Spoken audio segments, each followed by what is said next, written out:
Acheté 70 millions d'euros à Palmeiras en décembre 2022, Endrick a officiellement été présenté ce samedi au stade Santiago Bernabéu après avoir passé sa visite médicale et signé son contrat.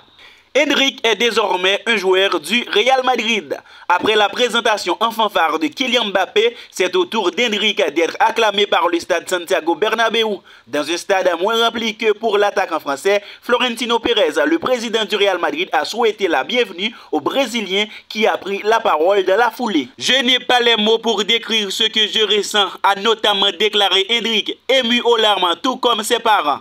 Avant sa présentation au public en madrilène, le buteur de 18 ans a passé sa visite médicale et signé son contrat qui le lie au Real Madrid pour les 6 prochaines saisons. Endrick portera le numéro 16. Le prodige brésilien de 18 ans a été acheté en décembre 2022 pour 70 millions d'euros à Palmeiras.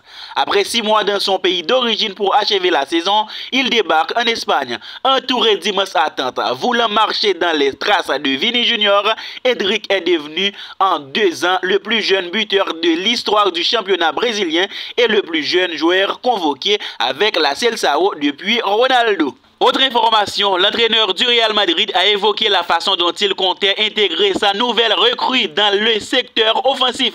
Dans le podcast de Obi-Wan de l'ex-footballeur Obi Mikel, depuis la confirmation de l'arrivée de Kylian Mbappé au Real Madrid, la question de la position de l'attaquant sur le terrain fait couler beaucoup d'encre. Une réponse qui ne dépend que de Carlo Ancelotti. L'Italien n'est pas inquiet et semble déjà avoir une idée de la façon dont il va gérer ça.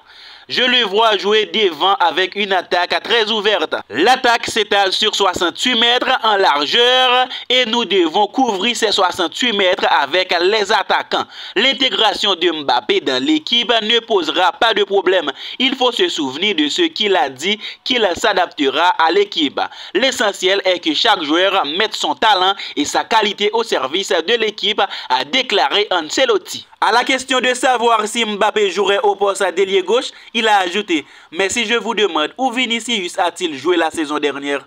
C'est difficile à dire. Vini n'a pas joué en tant qu'ailier gauche. Je pense que la clé la plus importante pour avoir une bonne attaque, c'est la mobilité des joueurs. Il ajoute, parfois Vini peut jouer à gauche et parfois dans l'axe. Bellingham jouait parfois à gauche, parfois dans l'axe et parfois à droite. Rodrigo a commencé la plupart des matchs à droite, mais parfois pendant le match, on le retrouvait en train de jouer à gauche. Rire.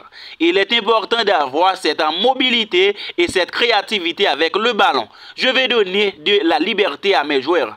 Ils doivent être capables de gérer les situations de jeu. Nous avons disputé le match aller contre City avec Rodrigo et Vini à gauche parce que nous pensions pouvoir en tirer profit. C'est pourquoi nous ne nous inquiétons pas de savoir où Kylian Mbappé jouera. Je n'en ai pas encore parlé avec lui. L'important c'est la mobilité des attaquants, a-t-il insisté. Voilà, fans du foot, c'est la fin de cette vidéo. Si vous êtes nouveau, n'hésitez pas de vous abonner à Kaye Sport pour ne rien louper.